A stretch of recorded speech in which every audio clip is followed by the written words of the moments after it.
I slammed the gates shut with the Dowager's carriage half through them, and I want you to understand that I did it certain. That's the thing I have to make you feel before anything else, before you can understand the night, that when I threw my weight against those gates and drove them closed across her path, I was not guessing, I was not afraid, I was not in doubt, I was certain. I knew, the way you know a thing in your whole body, that the woman in that carriage had harmed the child and was fleeing with her, and that shutting the gates was the rightest thing I would ever do in my life. I was certain, and I was wrong. And the distance between those two, between how certain I was and how wrong I was, is the whole of this story, and it has cost me every night's sleep since, and it will cost me the rest of them. Let me put you where I was. The great gate of the palace of Corin in the kingdom of Westfeld on a wet black night, the kind of night where the torches gutter and the rain comes sideways and everything is half seen and loud with weather. I was gate captain that night, the man in charge of who came in and who went out, the keeper of the threshold, which sounds grand and is mostly cold and dull, hours of standing in the wet watching a gate that nothing comes through. Most nights nothing comes through. This night something came through. The Dowager's carriage, fast in the dark in the rain, the Dowager Lady Usselt, the old queen, the king's mother, the most powerful woman in the kingdom, her carriage coming hard for the gate at an hour no one leaves, with the curtains drawn, driving fast, fleeing, and in the carriage I would learn was the child. Princess Aubrey, the king's daughter, 6 years old. And here is what I knew, in the seconds I had, that an alarm had gone up inside the palace not minutes before. A cry, a commotion, word running out from the royal apartments that something had happened to the princess, that the child was hurt or taken or worse. The word garbled the way word always is in the first moments of a crisis, just enough to know that something had gone terribly wrong with the child and not enough to know what. And then on the heels of that alarm, the Dowager's carriage, fast for the gate, fleeing into the night, the child inside. Put those two things together in seconds in the rain, with the alarm still ringing in the palace behind you, and tell me what you would have thought. The princess is harmed. The Dowager flees with her. The Dowager has done this thing and is taking the child away into the dark. That's what I thought. That's what any man would have thought. And I did the thing a gate captain exists to do, the one thing, the thing I'd stood in the cold 10,000 nights to be ready for. I shut the gate. I sealed the threshold. I would not let the child be taken out into the dark by the woman I was certain had harmed her. I slammed the gates shut with her carriage half through them, and I sealed the palace, and I trapped her inside, and I thought I had just saved the princess's life. The carriage stopped because it had to. You can't drive a carriage through a closed iron gate. The horses screamed and reared, and the whole thing slewed to a halt half in and half out of the gateway. And for a moment there was chaos. The horses, the driver shouting, the rain, and me and my men closing in around it with the gate sealed behind. And I remember my own heart going like a war drum and a kind of terrible elation in me. The elation of a man who believes he's caught a great evil in the act, who's done the brave, hard, right thing in the crucial second. I felt, God help me, heroic, for about a minute, the last minute of my life that I ever felt simply good about anything. And then the carriage door opened, and the Dowager came out into the rain. I have to tell you about the Dowager, because everything turns on how I saw her in that moment versus what she actually was. Lady Usselt was old, and hard and cold. I've told you she was the most powerful woman in the kingdom, and you don't become that by being soft. She had a face like a closed door, a voice like winter, a way of looking at lesser people as if they were furniture, and she was not loved, was feared more than loved, the kind of great old lady the whole court walked carefully around. And the palace that season had been full of whispers about her, whispers I'd heard, the way a gate captain hears everything, whispers that she resented the king's young family, that she'd been pushed aside by the new queen, that she nursed grievances, that she was not to be trusted around the succession. Whispers, just whispers. But they were in me. That night, part of the certainty. I'd heard for months that the Dowager was dangerous, resentful, not to be trusted. And so when her carriage fled with the harmed child, I didn't just see a fleeing carriage. I saw the confirmation of every whisper, the cold, dangerous dowager finally doing the dark thing everyone half expected, and my certainty was built as much on months of whisper as on the seconds of crisis, though I didn't understand that then. She came out into the rain, and she did not look afraid, and she did not look guilty. She looked furious. And I read the fury as guilt. That's the thing, that's the trap. I read her fury as the fury of a caught criminal, the rage of someone whose crime has been interrupted, when it was something else entirely, when it was the fury of a woman who knew something I didn't and was being stopped from acting on it by a fool at a gate. She came out into the rain and she said, and I'll give you her words because they're carved in me, she said, "Open the gate, you fool, there's no time. Open the gate, you fool, there's no time."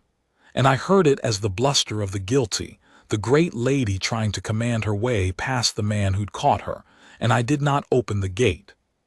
I stood in front of her, the most powerful woman in the kingdom, soaked and furious in the rain, ordering me to open the gate, and I refused. I refused the dowager's exit. I held the threshold. And I told her I can barely write it now. Knowing what I know, I told her she was going nowhere, that the child was staying, that I knew what she'd done. I knew what she'd done. I said that to her. And she looked at me with a fury that I have since understood was not guilt but despair, the despair of someone watching a fool waste the seconds that mattered. And she said one more thing before the night truly came apart. She said, "The child is in danger and you have just locked the danger in with her." And I didn't understand it. I thought it was a trick, a guilty woman's clever words. I didn't understand that it was the plain truth, the truest thing anyone said all night, and that I'd already, with the slam of a gate, done the catastrophe I thought I was preventing. The whispers, how a court poisons a person before the crisis even comes. And then there were the whispers, which I've mentioned, and which I have to give you fully, because they were the other half of my readiness, the fuel my certainty caught on, and they teach something about how the ground is prepared for our worst misjudgments long before the moment comes. For months before that night, the court had whispered about the dowager. I've told you she was cold and unloved and feared, and that's true, but the whispers went past that, the way whispers do. They said she resented the young queen, that she'd been pushed from her place, that she nursed grievances against the king's new family, that she was bitter, dangerous, not to be trusted around the children. And I'd heard all of it, the way a gate captain hears everything, the gossip flowing past my post day and night, and I'd absorbed it without ever examining it, the way you absorb the weather, and by the night of the gate I had, without ever deciding to, a settled background sense of the dowager as dangerous, as a likely villain, as exactly the sort of cold, bitter woman who might do a dark thing to a royal child. The whispers had built her, in my mind, into a villain in waiting, a person already 3/4 convicted before any crime, so that when her carriage fled with the harmed child I didn't reason my way to her guilt. I didn't have to. The guilt was preloaded. The months of whisper had done the work, and all the crisis had to do was pull a trigger that the whispers had already cocked. That's how courts poison people. Not with a single lie, but with months of whisper, a slow, steady drip of suspicion that settles into the bones of everyone who hears it, so that the suspected person is convicted in advance, in the background, in the part of the mind that doesn't examine what it believes. And then, when a crisis comes, the preloaded guilt fires instantly, certainty without reasoning, conviction without evidence, because the evidence was laid down months before in 1,000 idle whispers no one even remembers hearing. I never decided the dowager was guilty. The court decided it for me, slowly, over months, in whispers I absorbed without noticing, and then on a wet night the decision fired and I slammed a gate. The whispers killed her as much as my certainty did. My certainty was just the trigger, the whispers were the loaded gun, and the court that whispered her into a villain has its own share of her blood, though no one in that court will ever feel a drop of it, because whispering feels like nothing, costs nothing, commits to nothing, and yet it loads the guns that fools like me fire. Be careful what you whisper, and be more careful what you absorb. The background suspicions you never examine are exactly the ones that will fire, someday in a crisis, with your whole weight behind them, before you've had a chance to think. Let me stop and tell you the shape of what I'd actually done, because you should know it even though I didn't, not yet. You should carry it through the next part the way I wish I'd known to. There was a danger to the princess that night. That part of the alarm was true. The child was in danger, but the danger was not the dowager. The danger was inside the palace.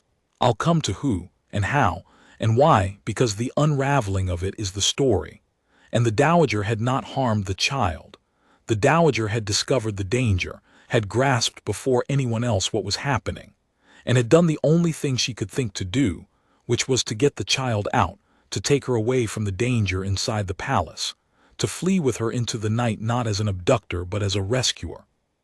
The one person quick enough and hard enough and unsentimental enough to grab the child and run, while everyone else was still crying out in confusion. The cold, hard, unloved dowager had been the only one to act. And I, the gate captain, certain of her guilt, had slammed the gate on the rescue, had sealed the child back inside the palace with the actual danger, had trapped the rescuer and the child both within the walls where the threat still moved, and had then stood in front of the one person trying to save the princess, and refused to let her do it, and called it saving the princess myself. That's what I'd done. Do you feel the shape of it, the horror of the shape of it? I'd been so certain, so quick, so brave in my own mind, and I'd gotten it exactly backwards, perfectly backwards, every single piece of it inverted. The rescuer I'd taken for the abductor, the escape I'd taken for a kidnapping, the safety outside I'd taken for danger outside, and by acting on my certainty I'd undone the rescue and resealed the child with the thing that hunted her.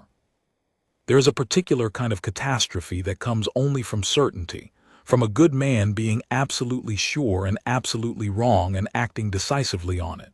The doubtful man hesitates, and sometimes the hesitation saves him, but the certain man acts fast with his whole strength, and if he's wrong his certainty makes the wrongness total, drives it home with all his force. I was the certain man. I drove my wrongness home with the full weight of my body against an iron gate, and sealed a child in with her killer, and felt heroic doing it. The dowager tried to make me understand in those first minutes, and I want to set down how she tried and how I failed her, because it's the part I'm most ashamed of, more even than the gate itself. She didn't waste long on fury. She was too clever for that. She saw fast that fury wasn't moving me, that I'd read her fury as guilt, and so she changed, made herself cold and plain and fast, and she tried to tell me. She told me there was a plot, that someone in the palace meant the child harm, that she'd learned of it only minutes before and had grabbed the child and run because there was no time to convince anyone, no time to raise the proper alarm, only time to get the child out, and that I had to open the gate and let her finish getting the child to safety or send my men back inside, now, immediately, to stand between the princess and the danger I just sealed her in with. She told me plainly, quickly, the truth, the whole truth in the rain in those first minutes. And I didn't believe her, that's the thing. She told me the exact truth and I didn't believe a word of it, because it came from the woman I was certain was guilty. And a guilty woman's words are all lies. That's how certainty works. It poisons everything the suspected person says, turns their truth into evident lies, their explanations into evident tricks. The dowager told me there was a plot and a danger inside, and I heard a guilty woman inventing a story to talk her way past the gate. The more plainly and urgently she told me the truth, the more guilty she seemed, because urgency reads as desperation and desperation reads as guilt to a man who's already decided. She was trying to save the child with words, and I was hearing a criminal trying to escape with lies, and every true thing she said dug her deeper in my certainty. And the minutes passed, the precious minutes, while inside the sealed palace the real danger moved toward a child I'd locked in with it, and I stood at the gate refusing to believe the one person who was telling me the truth. How long did I stand there refusing her? I've tried to reckon it since and I can't exactly minutes, several of them too many. Each one a minute the real danger had inside the walls, and the not being able to reckon it is its own torment, because I don't know how many of the minutes that mattered I wasted standing in the rain being certain at a woman who was telling me the truth. Some. Several. Enough. And the part of the night that comes next, the part where I finally began to understand what I'd done, began only because of a small thing. A thing I almost missed, that finally cracked my certainty open, and that small thing, and everything that came after it, the desperate race to undo what my certainty had done. With the gates I myself had sealed, now the very thing trapping us all inside with the danger. That's the rest of the story. And I'll tell it. But I had to give you the shape first. The gates I shut. The rescue I trapped. The truth I refused. The certainty that drove all of it home with the full weight of a strong man's body and a strong man's conviction, and got everything, exactly and catastrophically backwards. Why I was primed to be certain, the making of a man who'd slam a gate. I've told you I was certain, but I haven't told you why I was so ready to be, why my certainty caught fire so fast, with so little fuel. And I have to, because the readiness was its own thing, built over years, and it's part of how a good man comes to do a catastrophe. There was a thing in my past. Years before the gate, when I was younger in the guard, there'd been a night when I'd hesitated, when something had seemed wrong and I doubted myself, held back, waited for certainty before acting, and the waiting had cost. A man had gotten through a gate I was watching who shouldn't have, because I doubted, because I'd hesitated, because I'd wanted to be sure before I acted, and in the time I spent wanting to be sure the harm was done. No one died that time. It was a lesser thing, a theft, a breach, but it marked me. That hesitation marked me deep, because I'd been mocked for it and disciplined for it, and worse, I'd mocked myself for it, had decided that my hesitation had been cowardice dressed as caution, that a real guard acts, that the failure had been in my doubting and not in my judgment. And I'd spent the years since training the hesitation out of myself, teaching myself to act, to commit, to trust my read and move on it fast, because I decided that hesitation was my flaw and decisiveness was the cure. Do you see what that did? It primed me. It built a man who, the next time something seemed wrong, would not make the old mistake of hesitating, would instead make the opposite mistake, the worst mistake, would act fast and certain and committed, because I taught myself that fast and certain was the virtue and slow and doubtful was the vice. And I'd gotten it exactly backwards, the way I got everything backwards that night. The lesson I'd taken from my old hesitation was the wrong lesson. The right lesson would have been, judge well, then act. The lesson I took was, never hesitate, always commit. And so when the Dowager's carriage came fast for the gate in the rain with the alarm ringing, the man I'd built myself into did not hesitate, did not doubt, did not pause to judge well. He committed, fast, certain, with his whole weight, because that's the man years of self-correction had made, and that man slammed the gate. My old failure of hesitation made me, years later, fail by certainty, and the second failure was so much worse than the first, because the first cost a theft and the second cost a life, and I'd spent those years carefully building myself into the man who'd make the worse one. We correct our flaws sometimes straight into their opposites, which are worse. I corrected hesitation into certainty, and the certainty killed a woman. Be slow to overcorrect, too. That's a sub-lesson under the main one. The cure for one flaw is so often a worse flaw, and the wise man corrects toward the center, toward judge well then act, not toward the opposite extreme. The small thing that cracked my certainty was the child's face. The princess had been in the carriage the whole time, and in the chaos of the gate and the standoff I'd barely looked at her. I'd seen her, registered her, the harmed child I was saving, and turned my attention to the Dowager, the criminal, because that's where certainty pointed my eyes. But at some point in those minutes, the child climbed down from the carriage, or was helped down, and stood in the rain near the Dowager, and I finally looked at her, at the Princess Aubrey, 6 years old in the rain at the gate, and her face was wrong for my story. That's the only way I can say it. Her face was wrong for the story I was certain of. In my story, the Dowager had harmed her, was fleeing with her, was the danger. And so the child in my story should have been afraid of the Dowager, should have shrunk from her, should have run to me, her rescuer, the guard at the gate. And she didn't. The child stood close to the Dowager.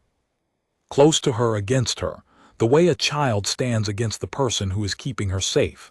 And when the Dowager put a hand on the child's shoulder, the child didn't flinch, leaned into it, the way you lean into protection, not away from threat. And the child looked at me, at the gate captain who'd slammed the gates, and her face was not relief, was not the face of a rescued child seeing her rescuer. Her face was fear, and the fear was pointed at the gate, at the palace behind me, at the inside, not at the Dowager beside her. A 6-year-old's face, and it was wrong for my whole story, because the child was afraid of the place I was sealing her into and safe against the woman I was certain had harmed her. And a child's body doesn't lie. A child leans toward safety and away from danger by pure instinct, and this child was leaning toward the Dowager and shrinking from the palace. And that small wrong thing, the child's body telling the opposite of my story, that's what finally cracked the certainty. It cracked slow, even then. I didn't drop 40 years of training and months of whisper and minutes of conviction all at once because of a child's posture. But the crack started there, the first seep of doubt into the certainty, the first wait, that's wrong, that doesn't fit. And once a crack starts in certainty, it widens, the way it did in another story I'll never tell, the way cracks do. And I looked at the child leaning into the Dowager and shrinking from the palace, and I felt the first cold finger of the truth, that I had it backwards, that the safety was the woman and the danger was the place, that I had perhaps, possibly, oh God, gotten it backwards. And then the Dowager, watching me look at the child, watching the crack start, said the thing that finished it, not another argument. She'd learned arguments didn't move me, but a single quiet sentence, and she said it not to me but to the child. She bent to the child and said, loud enough for me to hear, she said, "It's all right, we'll get you away from him, he can't reach you out here. He can't reach you out here." And the child nodded and pressed closer to the Dowager.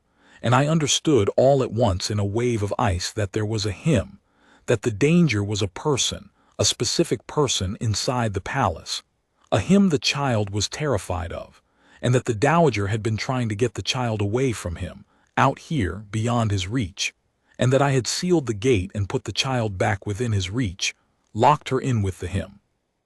And that every second I stood here being slowly uncertain, was a second the him had inside the walls with the door I'd shut behind him. I asked her then, finally, too late but finally, I asked her who is he? And she told me fast, plain, the truth I should have believed minutes before. She told me a name, and the name was a man of the household, a trusted man, a man close to the royal family, a man no one would suspect, which is exactly why the Dowager had grabbed the child and run rather than raising a normal alarm. Because the danger was someone whose word would be believed over hers, someone who could have turned any alarm around, made the Dowager the suspect, the way I'd made her the suspect. So that her only move had been to simply take the child and go, fast, before the trusted man understood she'd discovered him. She'd been running not just from the man, but from exactly the situation I'd created at the gate. The situation where the obvious seeming guilt fell on her, and the real danger went unsuspected. She'd known that if she stopped to explain, she'd lose, because the truth was less believable than the lie, because a cold, unloved Dowager fleeing with a child is a more believable villain than a trusted, beloved household man. And so, she tried to skip the explaining and just get the child out, and I'd forced the explaining at the gate, forced exactly the losing situation she'd been trying to avoid, and wasted the minutes. And now the trusted man was loose in a sealed palace, with the alarm telling him his plot was discovered, and the child sealed back inside with him. I dropped my certainty then. All at once, finally, completely, it fell out of me and left me hollow and cold and horrified, standing in the rain understanding that I'd been wrong about everything, that the woman I'd refused was the rescuer, that the child I'd saved was now in worse danger because of my saving, that the gate I'd shut so heroically had sealed the trap. And there's a particular sickness to that moment, the moment your certainty collapses and you see the catastrophe you've made, and I'll tell you the worst of it. It wasn't too late to feel the horror, but it might be too late to fix it, and those are different things, and the gap between them is where I've lived ever since. The HOURSAT, the gate, the standoff, slowed, because it's where the minutes died. I want to go back into the standoff at the gate, the minutes of it, and slow them down, because those minutes are the ones that killed her, the wasted minutes, and I owe it to her to feel each one. Every minute I stood at that gate refusing the Dowager was a minute the trusted man had inside the palace. I didn't know that then. I thought the danger was in front of me in the carriage. But each minute I spent being certain at the Dowager was a minute the real danger used inside, understanding that his plot was discovered, deciding what to do, moving toward his desperate end. And the standoff was made of those minutes, and I spent them, and I can account for some of them now in shame, each one. There was the minute of the fury, when she came out raging and I read the rage as guilt. There was the minute of the command, when she ordered me to open the gate and I refused, planted myself, felt heroic. There was the minute of the explaining, when she tried to tell me plainly about the plot and I heard a guilty woman's lies. There was the minute of the child, when I finally looked at the princess and saw her lean toward the Dowager and away from the palace and felt the first crack. And there were minutes between these, minutes of just standing, of rain, of my men looking to me and the horses screaming and the Dowager and I locked in our terrible misunderstanding, the rescuer and the fool, neither able to move the other, the minutes draining away. Too many minutes. I've tried to count them and I can't, but I know they were enough for the man inside to go from discovered and uncertain to cornered and deadly, enough to turn what could have been a clean, quiet rescue into a desperate corridor and a dead woman.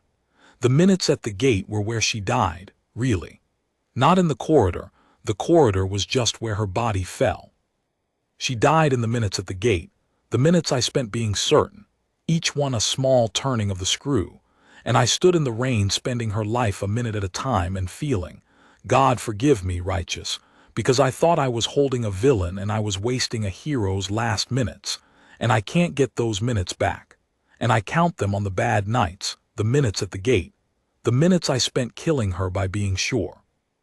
I opened the gate.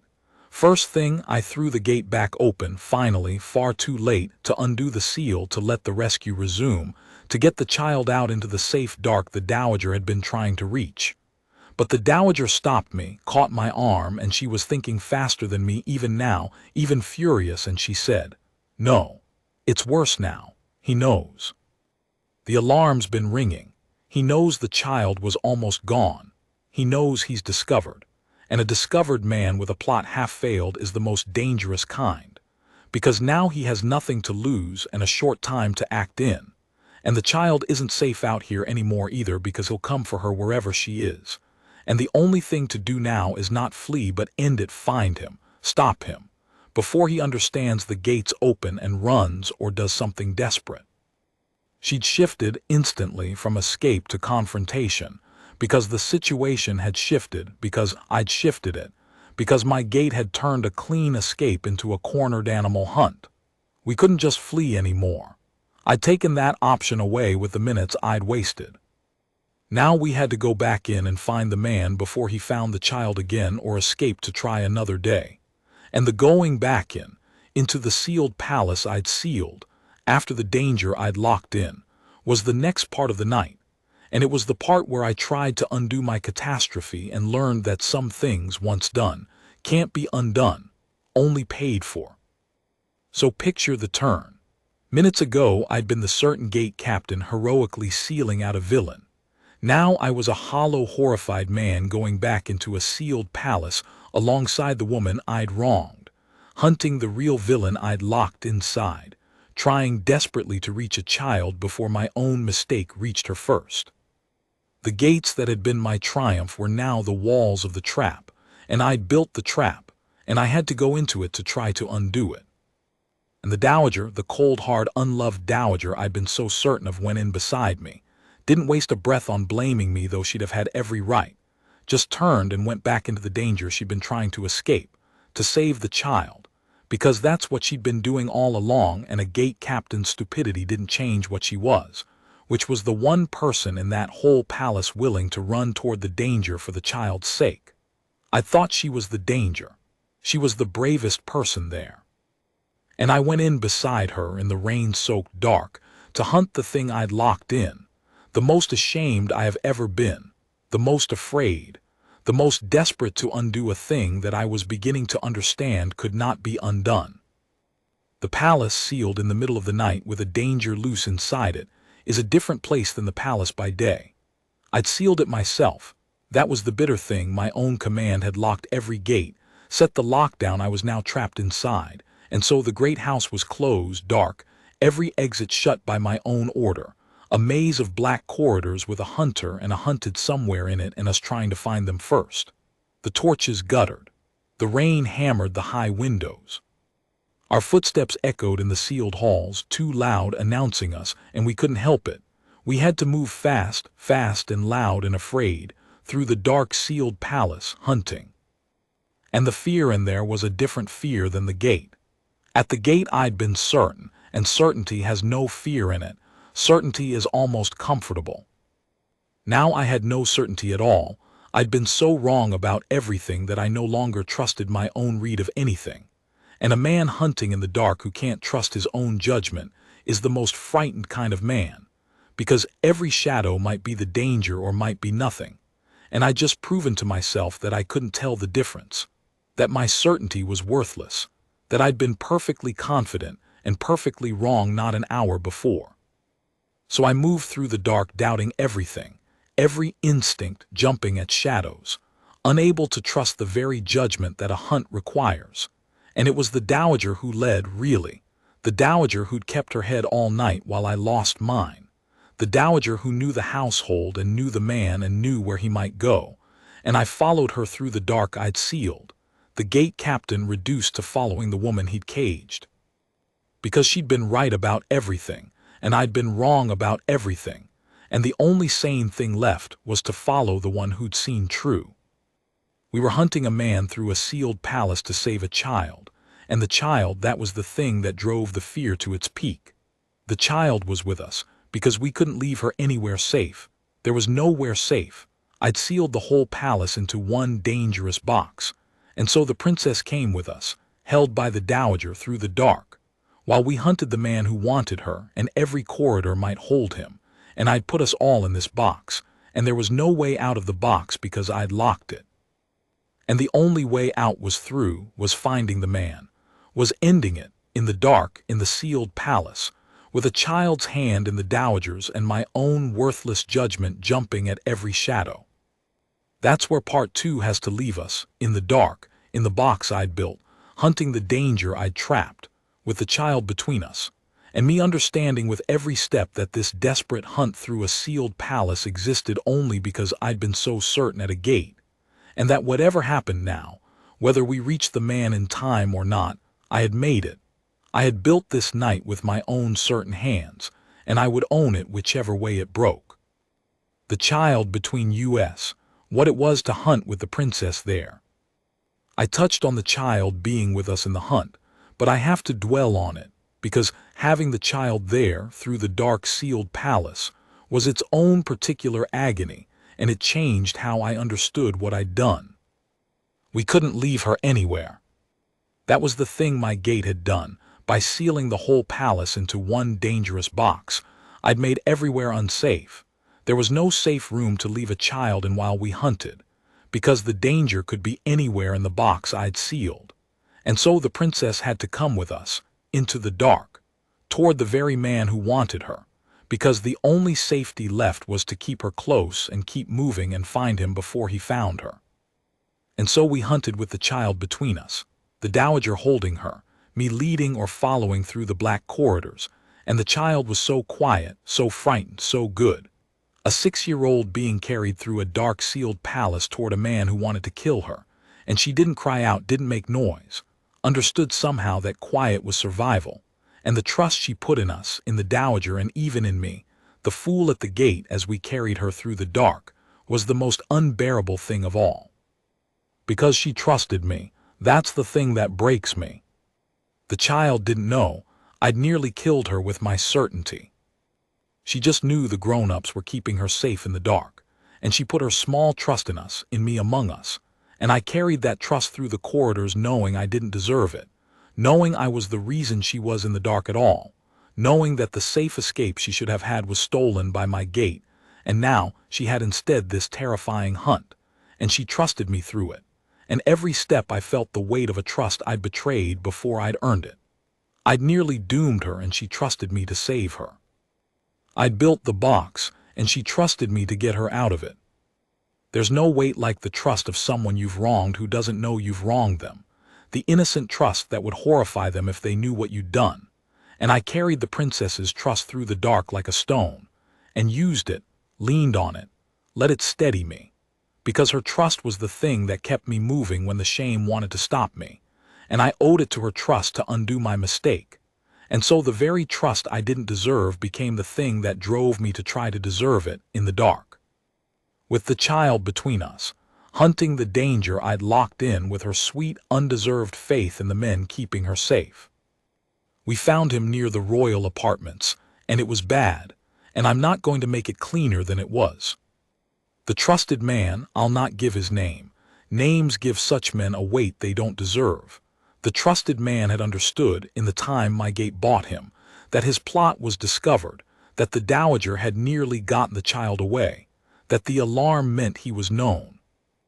And a discovered man with nothing left to lose is the worst thing there is, and he decided in his cornered desperation that if he could not have what he'd plotted for them, he would at least finish the part of it that mattered, would reach the child and do the harm before he was taken, out of spite, out of ruin, out of the logic of a man who's already lost and wants to take the prize down with him. He was going for the princess when we found him. He'd worked out she'd be brought back into the palace. By me, by my gate, my seal had told him the child was inside again, and he was moving for the royal apartments to find her, and we met him there, in the dark corridor outside the child's own rooms, the three of us and the child and him. I'll not make a song of the fight. I've refused to make songs of fights all through my tellings, and I won't start now.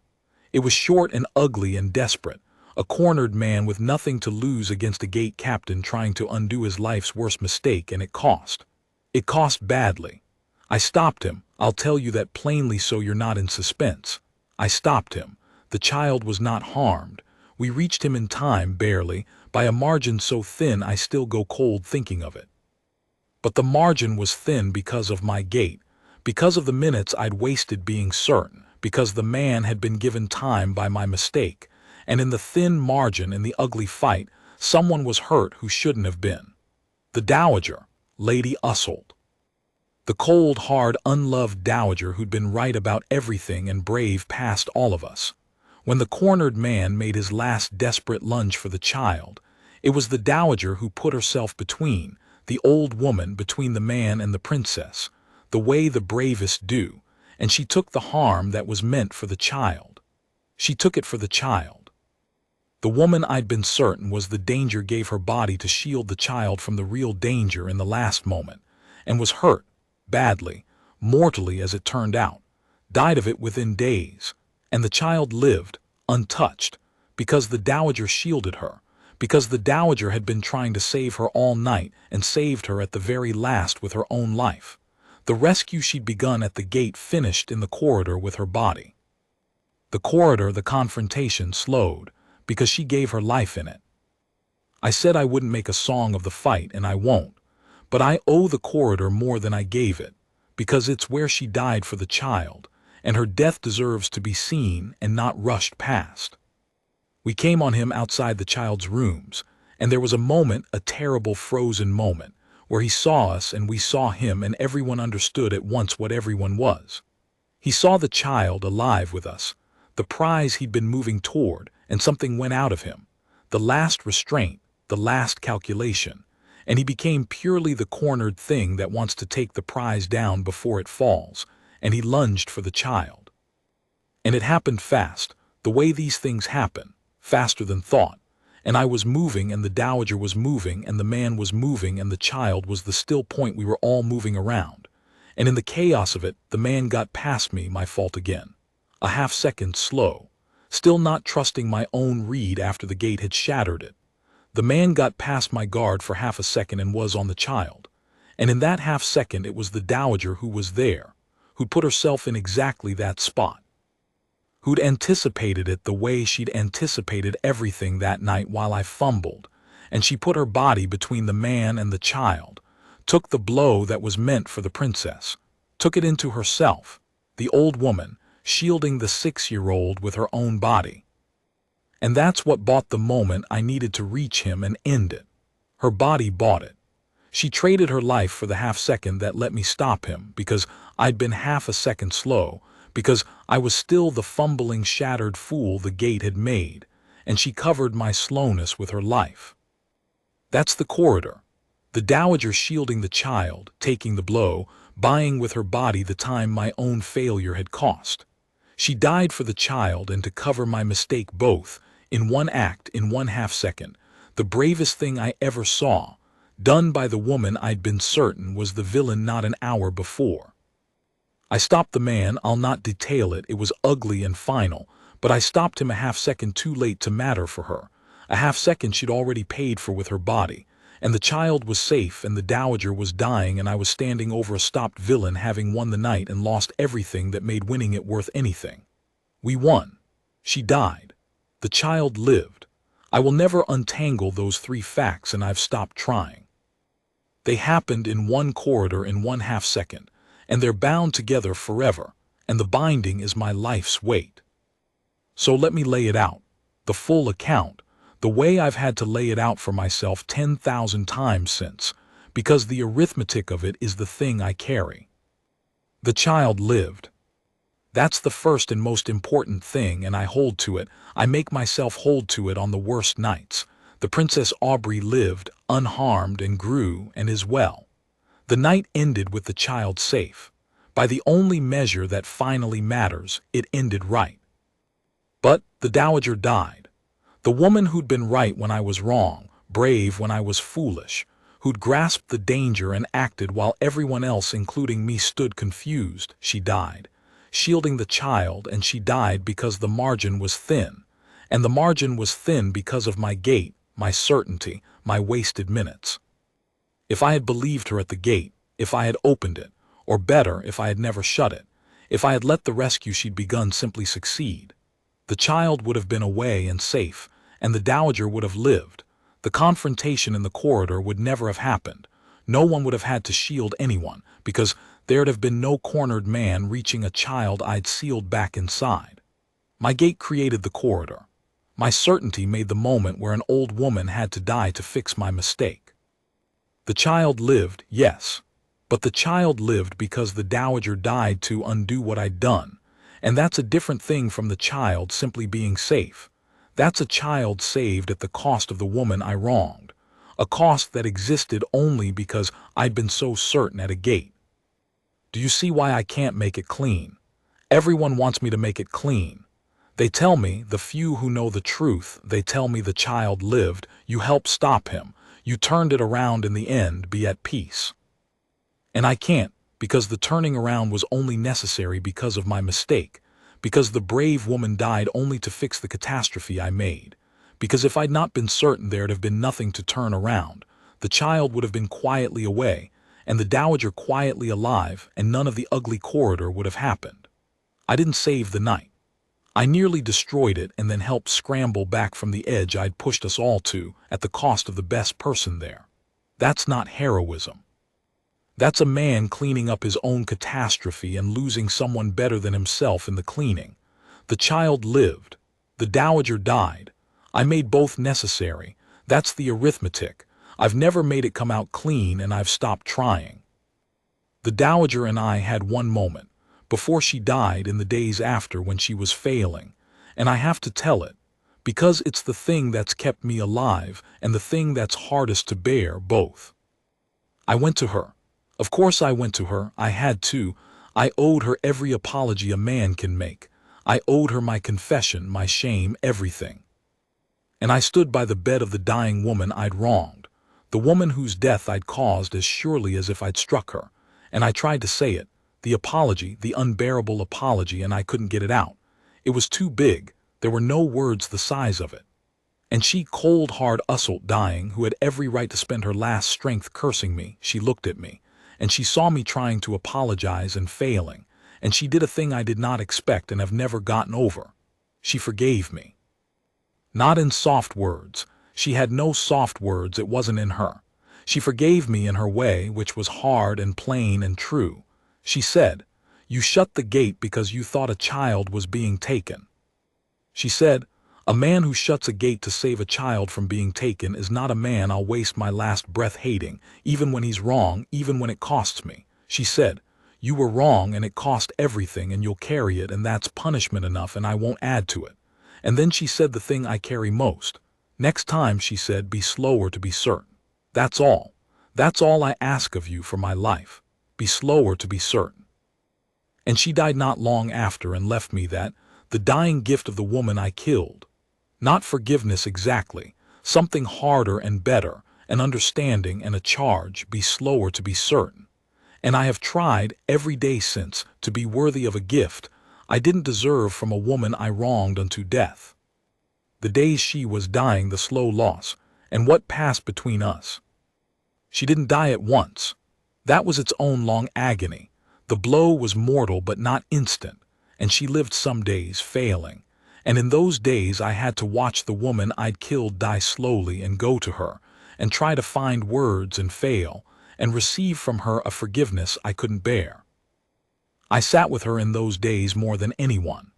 The court came, of course. Once it was understood she'd died a hero, the court that had whispered her into a villain came to pay its sudden respects to the savior of the princess, hypocrites all. And I hated them for it, hated their easy reversal, the same mouths that had whispered her dangerous now whispering her brave, and I sat through their visits seething. But when they left I stayed, and it was in the staying and the quiet between the court's hollow visits that she and I had what we had. She knew she was dying. She was not afraid of it.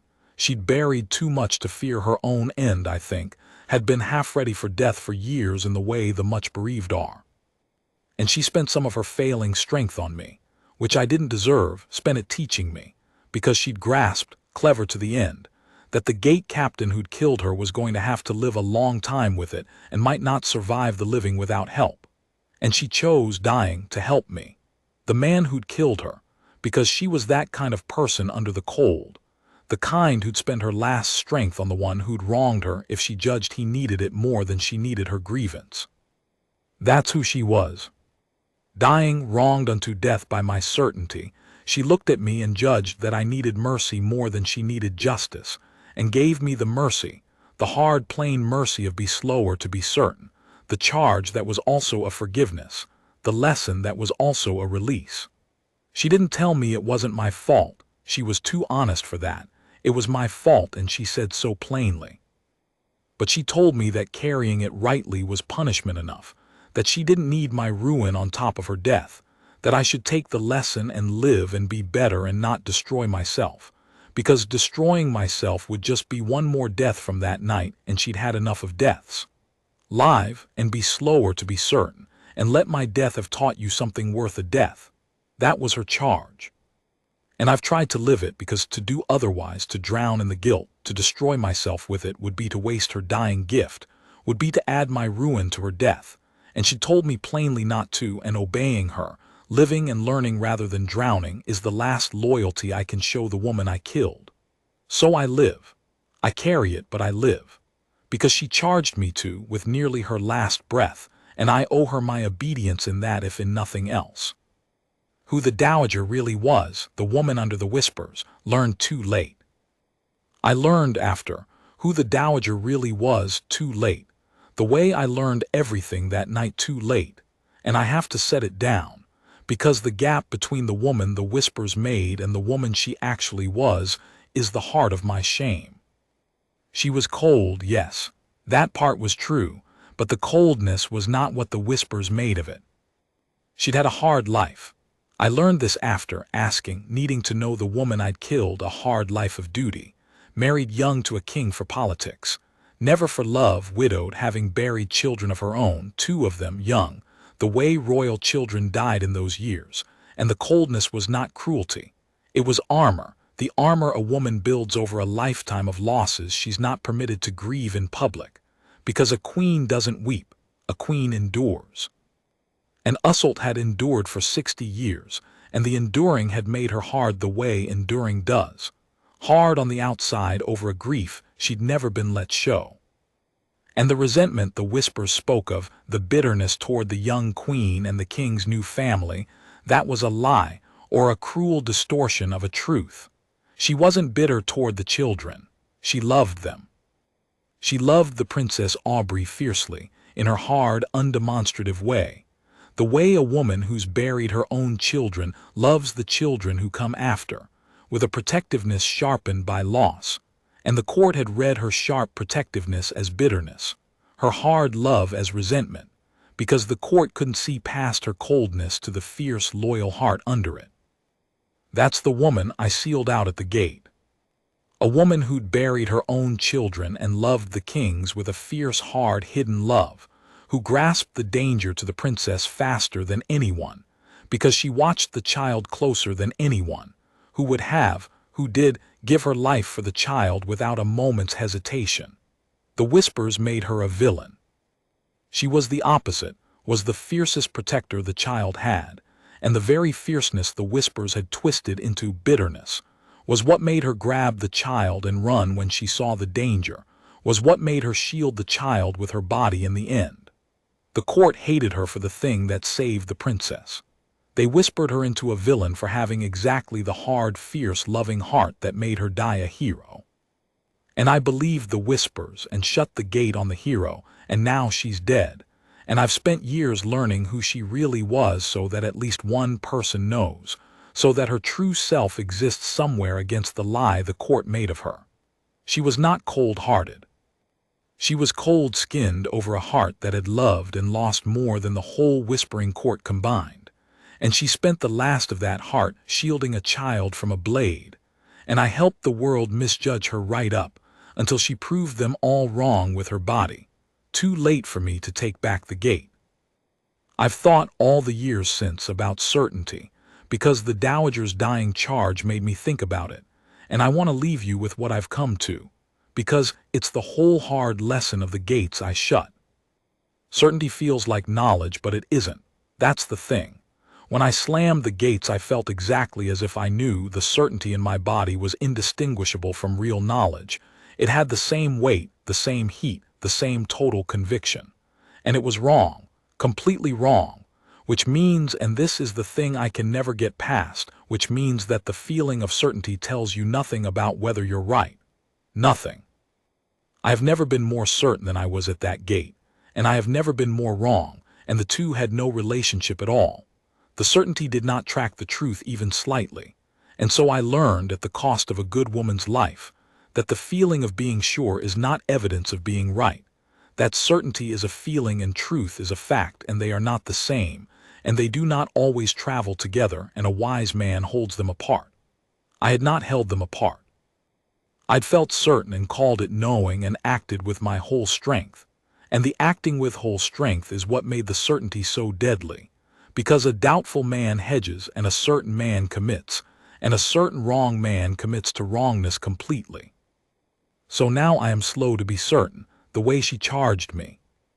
It's cost me. The slowness, a gate captain who hesitates is a worse gate captain in some ways, slower to act, less decisive, and I've let things through I might once have stopped and been mocked for it by younger, surer men. But I'd rather be slow and sometimes wrong by hesitation than fast and sometimes catastrophically wrong by certainty, because the wrong by hesitation costs less, almost always, than the wrong by certainty, because the hesitator can still be corrected, and the certain man drives his error all the way home before anyone can stop him. I learned that at a gate, with my whole weight against the iron, sealing a child in with her killer and feeling heroic. I will never feel that particular heroic certainty again. The Dowager burned it out of me with her death and her dying charge, and I'm grateful, in the terrible way you're grateful for the lesson that ruins you, because the lesson was true and the cost was hers, and the least I can do is have actually learned it. The child is grown now and well and good and does not remember much of that night, which is its own mercy. She was 6, and the mind is kind to 6-year-olds, and she remembers it as a confusion of rain and being held, not as the night she was nearly killed and an old woman died saving her. She knows the Dowager died protecting her. She's been told that much, the true part she can hold. She doesn't know about the gate. She doesn't know a gate captain's certainty nearly cost her everything, and did cost the Dowager everything. I've never told her. It's not a child's burden to carry, the knowledge that the man who guarded her gate nearly got her killed. Let her remember being held in the rain by a grandmother who loved her enough to die for her, and not the rest. The rest is mine. I carry the rest. And the Dowager, cold, hard, unloved usselt, I've made it my work these years to see that she's remembered rightly. Because the whispers, you understand, the whispers that helped make my certainty, they didn't die with her. The court remembered her as the cold, resented Dowager, and some even whispered after that she'd had some hand in the danger to the child, the way courts whisper, turning even her death into suspicion. And I have spent years fighting that, telling the truth to anyone who'd hear it, that the Dowager was the child's savior, that she grasped the danger first and acted while the rest of us were fools, that she died with her body between the child and the blade, that she was the bravest and truest person in the whole palace that night and the only one who was right. I've made them hear it. The cold, unloved woman is remembered now by those who matter as what she was, not the suspect of the whispers but the savior of the princess, the one who ran toward the danger, the one who was right. I couldn't give her back her life. I took that. But I've given her back her name, made the court remember her true, and it's the only amends available to a man who killed someone with his certainty. To make sure the world remembers she was right and he was wrong, that she was good and he was foolish, that she died saving the child he nearly doomed. The years with it, how you carry a certainty that killed. I'll tell you how you carry it, the years after, because someone reading this may someday have to carry something like it, and they should know it can be carried. You don't get over it. Set that aside first. There's no over it, no day the weight lifts, no healing in the sense of becoming as you were. The woman is dead and you killed her with your certainty, and that's permanent, and you'll feel it permanently, in waves forever. And anyone who tells you time heals such a thing is telling you a kindness that isn't true. Time doesn't heal it. Time teaches you to carry it, which is different. You learn the weight, learn how to walk under it, learn which nights it'll be heavy and brace for them, learn to let it be heavy without letting it stop you. The carrying becomes part of you, part of how you walk, a permanent altered gait, the way a man who's broken a bone walks ever after with a slight care in that leg. I walk with a care in me now, a permanent care, the weight of the gate I shut, and I've stopped expecting it to lift. And the stopping expecting is its own kind of peace, not the peace of being healed but the peace of having accepted that you won't be, which is the only peace available for some wounds. And you find the use of it. That's the other thing, the thing that makes the carrying bearable. The weight wants to be useless, wants to just crush you for nothing, but you can make it useful, can turn it into the slowness she charged you with, into the carefulness, into the teaching. Every time my certainty wants to fire now, the weight of the gate rises up and slows me, and the slowing saves things, prevents the next catastrophe. And so the dead woman's weight becomes, through me, a thing that protects others, her death made into a brake on other men's certainty. Her loss turned into the carefulness that prevents other losses. That's the only redemption available, not to undo the death but to make it useful, to let it teach through you, to turn the worst thing you did into the wisdom that stops others doing it. I shut a gate certain and killed a hero. And now I am slow and careful, and I teach the young guards to doubt their certainty. And somewhere in the years since some catastrophe hasn't happened because a young guard I taught hesitated where I'd have committed.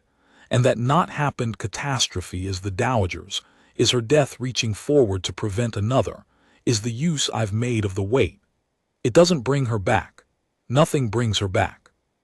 But it makes her death mean something beyond itself. And that's the most a man can do with the worst thing he's done, not erase it, but make it useful, let it teach, turn the weight into a break that saves the next one. She'd have approved, I think.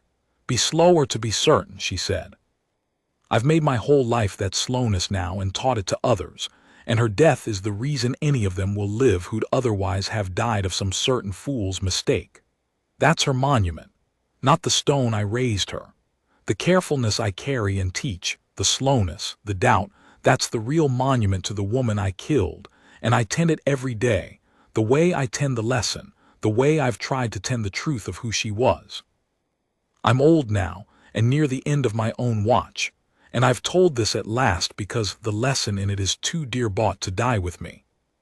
I shut a gate, once, certain I was saving a child, and I sealed the child in with her killer and trapped her rescuer and wasted the minutes that mattered and caused, by my certainty, the death of the bravest woman I ever knew. The child lived held to that. I hold to that, but lived only because a better person than me died undoing my mistake. And the whole of it, the whole catastrophe, came from one thing, one feeling, the feeling of being sure, the certainty that felt exactly like knowledge and was exactly wrong. That's what I have to give you, the one hard-bought coin of my life. Be slow to be certain. When you feel most sure that you understand the scene in front of you, most sure who the villain is, most sure of the right, hard, decisive act, that is precisely the moment to be afraid of your own certainty, to slow down, to look again, to ask what would I see if I were wrong, because the feeling of certainty will not tell you whether you're right. It feels identical whether you're right or catastrophically wrong, and the only protection is to distrust the feeling exactly when it's strongest. I didn't distrust it.